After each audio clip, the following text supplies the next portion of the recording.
जय माता अन्नपूर्णा, जगाची भूक भागवणारी आई. जो कोणी स्वयंपाकघराच्या या व्हिडिओला लाईक करेल त्याच्या घरात कधीही अखाट धनाची कमतरता भासू देऊ नकोस. त्याची गरिबी आणि जन्मोजन्मीचा त्रास दूर कर. जय माता दी. मित्रांनो, असे म्हणतात की जसे खावे अन्न तसे राहील मन. म्हणजेच आपल्या अन्नाचा थेट संबंध आपले शरीर, मन आणि जीवनाशी जोडलेला असतो. जर मनासारखे आणि चांगले जेवण मिळाले तर आपण आनंदी होतो. त्यावेळी आपण चांगले निर्णय घेतो, मन प्रसन्न होते आणि आपण आपले काम मन लावून करतो. म्हणजेच अन्नाचा संबंध आपल्या मनाशी आणि आपल्या कर्माशी जोडलेला आहे. दुसरीकडे जर मनासारखे जेवण मिळाले नाही तर स्वभाव चिडचिडा राहतो आणि मनुस्मृतीनुसार व्यक्तीच्या भाग्योदयाचा मार्ग स्वयंपाकघरातूनच जातो. देव न करो की तुमच्या घरातील स्वयंपाकघरात या 5 गोष्टी कधी कमी पडोत. असे म्हणतात की ज्या व्यक्तीच्या स्वयंपाकघरात या गोष्टी कमी होतात त्या घरात दुष्काळ पडतो, गरिबी येते, कंगालपणा येतो, घराच्या प्रमुख रस्त्यावर येतो आणि बर्बादी नेहमी त्याच्या उंबरठ्यावर उभी असते. तुम्ही आमचे प्रेक्षक आहात. लाखो रुपये खर्च करूनही ही माहिती तुम्हाला कोणीही सांगणार नाही. म्हणूनच तुमच्या स्वयंपाकघरात तपासा की या 5 गोष्टी आहेत की नाही. जर नसतील तर आजच हा व्हिडिओ पाहिल्यानंतर त्या आणून ठेवा. देव न करो की कोणाचे घर उद्ध्वस्त व्हावे. स्वयंपाकघरात या गोष्टी न ठेवल्यामुळे आज अनेक लोक गरिबीला बळी पडले आहेत. त्यांच्या घरात मृत्यूही ओढवले आहेत. देव रुसतो आणि माता लक्ष्मी घर सोडून निघून जाते आणि नंतर कधीही मागे वळून पाहत नाही. म्हणूनच स्वयंपाकघरात या 5 गोष्टी प्रत्येक घरात असल्या पाहिजेत. आधी व्हिडिओला लाईक करा आणि या सुंदर व्हिडिओचा लाभ घ्या. कमेंटमध्ये लिहा जय माता अन्नपूर्णा, जय माता लक्ष्मी. मित्रांनो, किचन वास्तूविषयी अनेक गोष्टी सांगितल्या गेल्या आहेत ज्या मी वेळोवेळी सांगत असतो, जेणेकरून तुम्हीही त्यांचा अवलंब करून घरात धनलाभासोबतच आपले नशीब उजळवू शकता.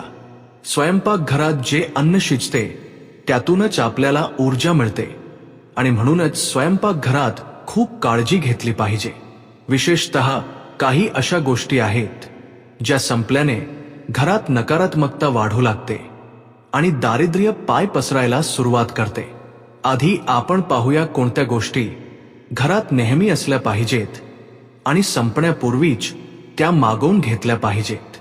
जसे की तुम्ही अन्न शिजवण्यासाठी मोहरीचे तेल वापरता, काही घरांमध्ये वापरत नाहीत. कुठे खोबरेल तेल तर कुठे गोडे तेल इत्यादी वापरले जाते. पण थोडेसे का होईना तुम्ही घरात मोहरीचे तेल नक्की ठेवले पाहिजे, कारण ते तुमच्या शनीला बलवान करते. मोहरीच्या तेलाचा थेट संबंध शनिदेवाशी असतो आणि ते केवळ स्वयंपाकघरात ठेवल्याने फायदा आणि व्यापारात वाढ होऊ शकते. धन आणि ऐश्वर्याशी संबंधित प्रत्येक सुख प्राप्त होते. तेल संपल्याने तुम्ही शनीच्या कोपाचे बळी बनू शकता.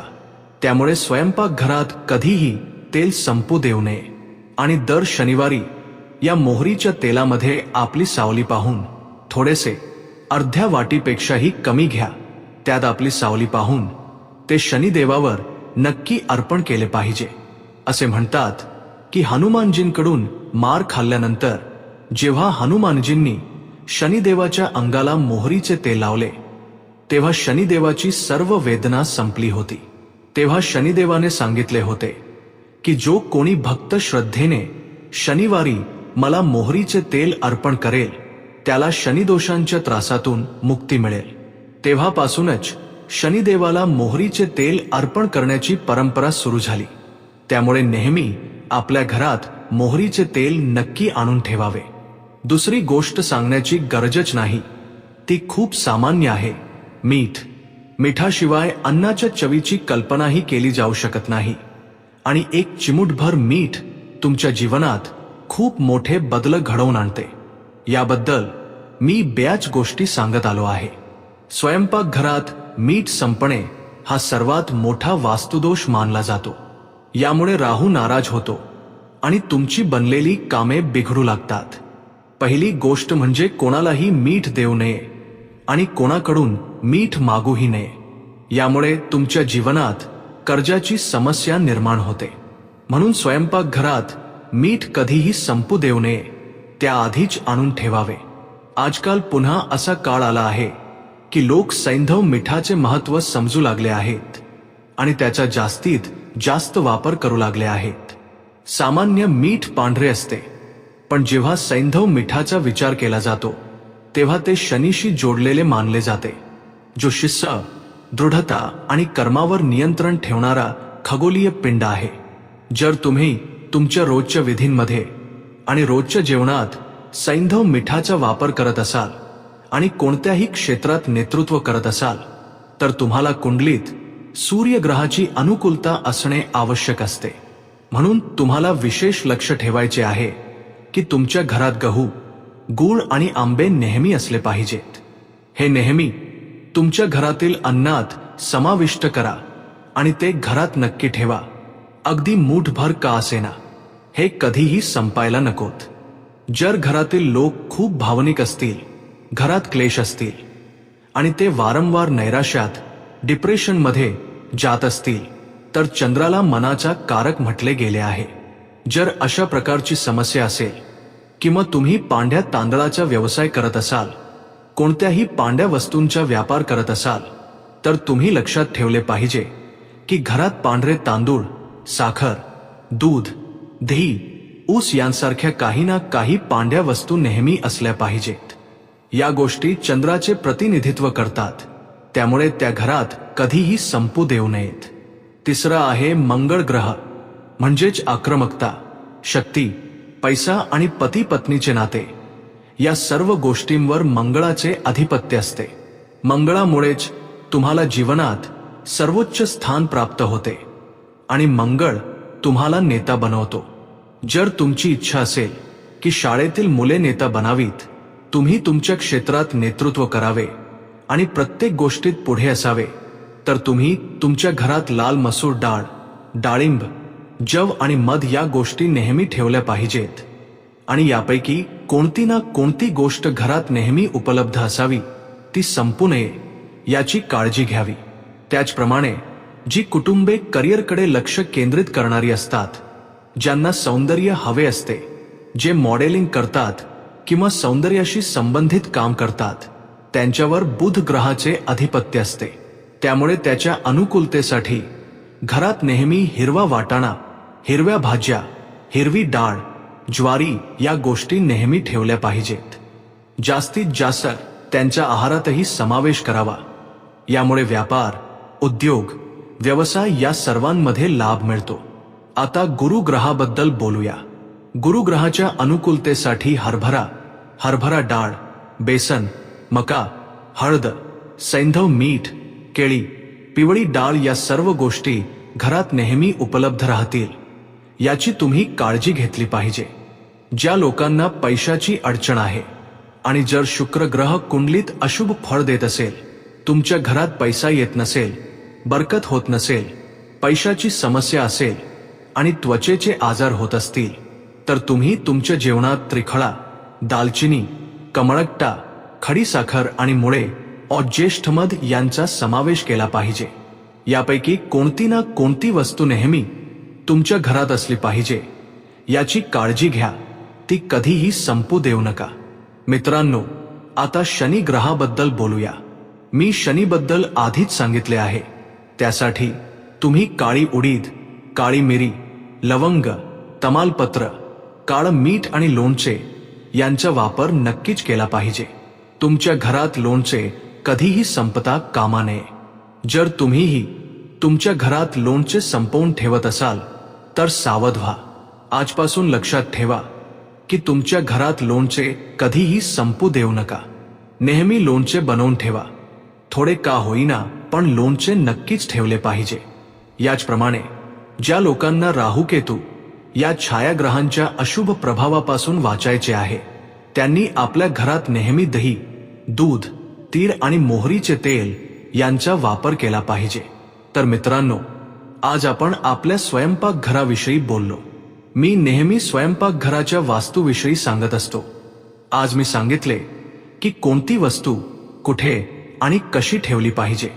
या छोट्या छोट्या गोष्टी आणि नियम आहेत जे मी नेहमी सांगत असतो.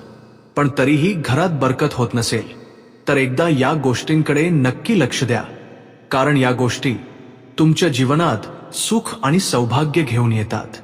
जर तुम्हाला माता अन्नपूर्णेला तुमच्या घरी आणायचे असेल तर ख्या मनाने कमेंट बॉक्समध्ये लिहा, माता अन्नपूर्णा आमच्या घरात तुमचे स्वागत आहे.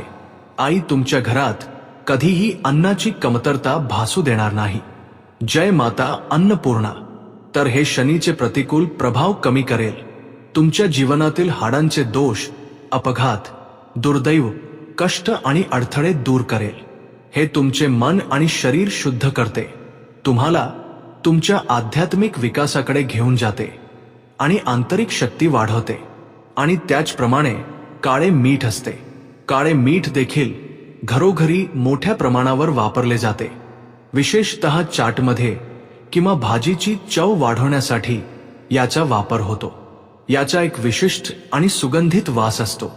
जसे की आता कच्च्या आंब्याचा हंगाम आहे तर सर्वांनी त्याला काळे मीठ लावून थोडे थोडे खाल्ले पाहिजे.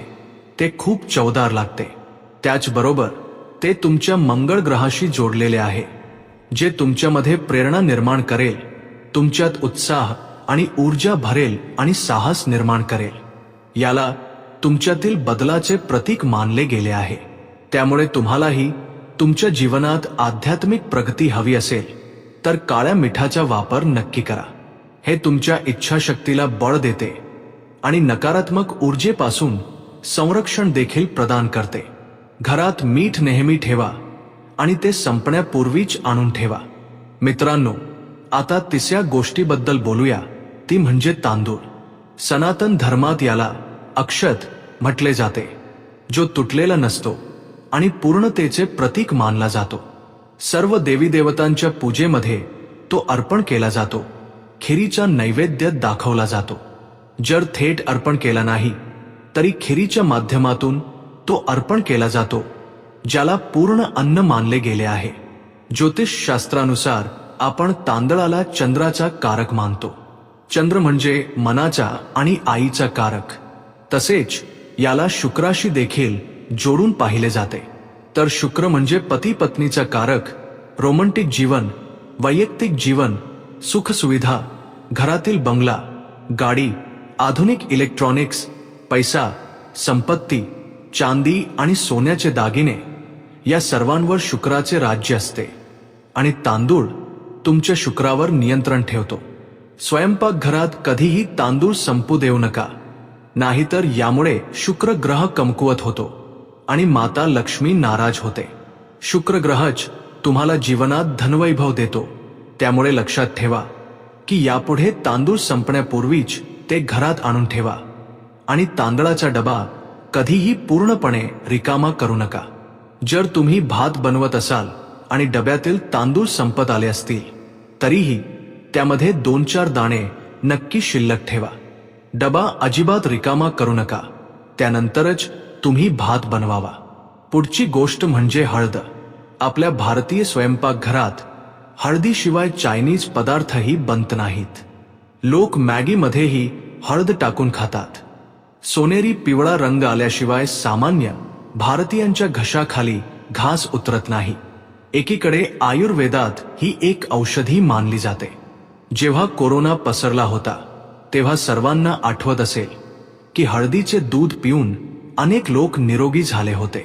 आता पुन्हा एक नवीन व्हेरियंट येत आहे आणि तो अनेक शहरांमध्ये पसरला देखील आहे. त्यामुळे पुन्हा एकदा चिमूटभर हळद टाकून काढ्याचे सेवन सुरू करा. धर्मशास्त्रात असो वा पूजापाठात हळदीचा वापर होतच असतो. भगवान विष्णूंची पूजा, गुरुग्रहाची पूजा आणि गुरुवारचे व्रत हळदीशिवाय पूर्ण होत नाही. ती गुरुग्रहाला बळ देते आणि गुरुग्रहामुळेच कुटुंबातील सर्व सदस्यांचे भाग्य उजळते व सौभाग्य प्राप्त होते. निरोगी नातेसंबंध असोत, सुंदर बांध असो, सुखशांती असो, ती लठ्ठपणा दूर ठेवते, निरोगी शरीर देते, सुंदर त्वचा देते. या सर्वांसाठी हळद हवीच असते. म्हणूनच स्वयंपाकघरात हळद कधीही संपू देऊ नये, अन्यथा घरातून सुख सौभाग्य निघून जाते. याचप्रमाणे पीठही कधीही संपू देऊ नये. ही यादी खूप मोठी आहे. पीठाचा डबाही तुम्हाला गरीब बनवतो. घरात पीठ असेल तर लक्ष्मी असते, पीठ नसेल तर काहीच नाही. घरातील पीठ हे साक्षात माता अन्नपूर्णा असल्याचा सर्वात मोठा भास करून देते. लक्षात ठेवा, पीठाबद्दल मी अनेकदा सांगितले आहे की त्यात थोडे हरभरे आणि तुळस मिसळून मगच ते दळून आणावे. शनिवारी पीठ दळावे. आपल्या पिठाचा डबा कधीही धुवू नये. तांदळाच्या डब्याप्रमाणेच त्यात नेहमी चिमूटभर पीठ शिल्लक ठेवावे आणि जेव्हा तो रिकामा होत असेल व त्यात पुन्हा पीठ भरायचे असेल तेव्हा एका कोरड्या कापडाने पुसून त्यात पीठ भरावे. तो वारंवार धुवू नये, अन्यथा यामुळे मानहानी होते. आणि अशा प्रकारे या तर सामान्य गोष्टी आहेत ज्या घरात नेहमी असायलाच हव्यात.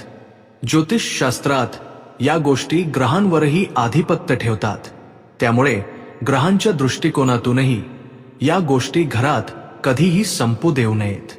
दुसरी गोष्ट म्हणजे ग्रहानुसार जर तुमच्या घरात किंवा कुटुंबात लोक सरकारशी संबंधित काम करत असतील, कोणतेही टेंडर भरत असतील, सरकारी नोकरी करत असतील किंवा तुम्हाला जास्त अपयश मिळत असेल, मानसन्मानात कमतरता येत असेल, जास्त बदनामी होत असेल किंवा तुम्ही राजकारणात असाल, तुमच्या कुटुंबातील लोक राजकारणात काम करत असतील, नेते असतील, कोणत्याही क्षेत्रात नेतृत्व करत असतील, तर तुम्हाला काय हवे असते? कुंडलीत सूर्यग्रहाची अनुकूलता हवी असते. त्यामुळे तुम्हाला विशेष काळजी घ्यावी लागेल की तुमच्या घरात गहू, गूळ आणि आंबे नेहमी उपलब्ध असावेत. यांचा नेहमी घरात समावेश असावा. हे तुमच्या घरात नेहमी ठेवाच ठेवा. हवे तर फक्त एक मूठ भरच ठेवा, पण ते कधीही घरातून संपू देऊ नका. जर घरातील लोक खूप भावुक असतील, घरात सतत वादविवाद होत असतील किंवा लोक वारंवार नैराश्यात, डिप्रेशनमध्ये जात असतील, तर लक्षात घ्या की चंद्राला मनाचा कारक मानले गेले आहे. जर तुम्हाला अशा प्रकारच्या समस्या असतील किंवा तुम्ही पांढऱ्या तांदळाचे काम करत असाल, कोणत्याही पांढऱ्या वस्तूंचा व्यवसाय करत असाल, तर तुम्हाला हे लक्षात ठेवावे लागेल की घरात पांढरे तांदूळ, साखर, दूध, दही किंवा ऊस यापैकी काही ना काही पांढऱ्या वस्तू नेहमी असल्याच पाहिजेत. या वस्तू चंद्राचे प्रतिनिधित्व करतात. त्यामुळे त्या घरात कधीही संपू देऊ नयेत. यानंतर येतो मंगळ ग्रह. आक्रमकता, ऊर्जा, पैसा आणि पती पत्नीचे नातेसंबंध या सर्व गोष्टींवर मंगळाचे आधिपत्य असते. मंगळामुळेच तुम्हाला जीवनात सर्वोच्च स्थान प्राप्त होते. मंगळच तुम्हाला एक लीडर बनवतो. जर तुमची इच्छा असेल की शाळेत जाणारी तुमची मुले लीडर बनावीत, तुम्ही तुमच्या क्षेत्रात नेतृत्व करावे आणि प्रत्येक गोष्टीत पुढे असावे, तर तुम्ही तुमच्या घरात लाल मसूर डाळ, डाळिंब, सातू, बार्ली किंवा मध या वस्तू नेहमी ठेवल्या पाहिजेत. आणि यापैकी कोणती ना कोणती वस्तू घरात नेहमी राहील व ती कधीही संपणार नाही याची काळजी घेतली पाहिजे. त्याचप्रमाणे जी कुटुंबे करिअर ओरिएंटेड असतात, ज्यांना सौंदर्य आवडते, जे मॉडेलिंग करतात किंवा सौंदर्य क्षेत्राशी संबंधित नोकरी करतात, त्यांच्यावर बुध ग्रहाचे आधिपत्य असते. त्यामुळे बुधाच्या अनुकूलतेसाठी नेहमी घरात हिरवे वाटाणे, हिरव्या भाज्या, हिरवी डाळ आणि ज्वारी या वस्तू नक्की ठेवाव्यात. जास्तीत जास्त प्रमाणात या गोष्टींचा तुमच्या आहारातही समावेश करा. यामुळे व्यापार, उद्योग किंवा व्यवसाय या सर्वांमध्ये मोठा लाभ प्राप्त होतो. मित्रांनो, आता गुरुग्रहाबद्दल बोलूया. गुरुग्रहाच्या अनुकूलतेसाठी मी आधीच सांगितले आहे की तुमच्या घरात हरभरा, हरभऱ्याची डाळ, बेसन, मका, हळद, सेंधव मीठ, केळी आणि पिवळी डाळ या सर्व गोष्टी नेहमी उपलब्ध असाव्यात याची तुम्ही काळजी घेतली पाहिजे. जे लोक पैशांचा विचार करतात, आता पुन्हा शुक्र, व्हीनस आला. जर हा ग्रह कुंडलीत अशुभ फळ देत असेल, तुमच्या घरात पैसा येत नसेल, भरभराट होत नसेल, पैशांची अडचण असेल, लोकांना त्वचेच्या समस्या येत असतील, तर तुम्ही तुमच्या जेवणात फळे, दालचिनी, कमळट्टा, खडीसाखर, मुळा आणि सलगम यांचा समावेश केला पाहिजे. यापैकी कोणती ना कोणती गोष्ट नेहमी तुमच्या घरात असायला हवी. ही गोष्ट लक्षात ठेवा आणि त्या कधीही संपू देऊ नका. आता मित्रांनो, शनी ग्रहाबद्दल बोलूया. मी शनीबद्दलही आधी सांगितले आहे. तर तुम्ही काळी उडीद, काळी मिरी, लवंग, तमालपत्र, काळं मीठ आणि लोणचे यांचा नक्की वापर केला पाहिजे. तुमच्या घरात लोणचे कधीही संपता कामा नये. जर तुमच्याही घरात नेहमी लोणचे संपत असेल तर सावध व्हा. आजपासून लक्षात ठेवा की घरात लोणचे कधीही संपू देऊ नका. नेहमी थोडे का असेना पण लोणचे बनवून नक्की ठेवा. त्याचप्रमाणे ज्या लोकांना राहू आणि केतू या छायाग्रहांच्या अशुभ प्रभावापासून वाचायचे आहे त्यांनी आपल्या घरात नेहमी उडीद, तीळ आणि मोहरीचे तेल वापरले पाहिजे. तर मित्रांनो, आज आपण आपल्या स्वयंपाकघराविषयी बोललो. मी नेहमी स्वयंपाकघरातील वास्तूबद्दल बोलत असतो. आज मी सांगितले की कोणते सामान ठेवले पाहिजे, ते कुठे ठेवले पाहिजे. या छोट्या छोट्या गोष्टी आहेत ज्याचे नियम मी नेहमी सांगत असतो की कोणती गोष्ट कुठे आणि कशी ठेवायची. पण तरीही घरात जर भरभराट होत नसेल तर एकदा या गोष्टींकडे नक्की लक्ष द्या. कारण या गोष्टी तुमच्या जीवनात सुख आणि सौभाग्य घेऊन येतात. जर तुम्हाला माता अन्नपूर्णेला तुमच्या घरी बोलवायचे असेल तर ख्या मनाने कमेंट बॉक्समध्ये लिहा, माता अन्नपूर्णा.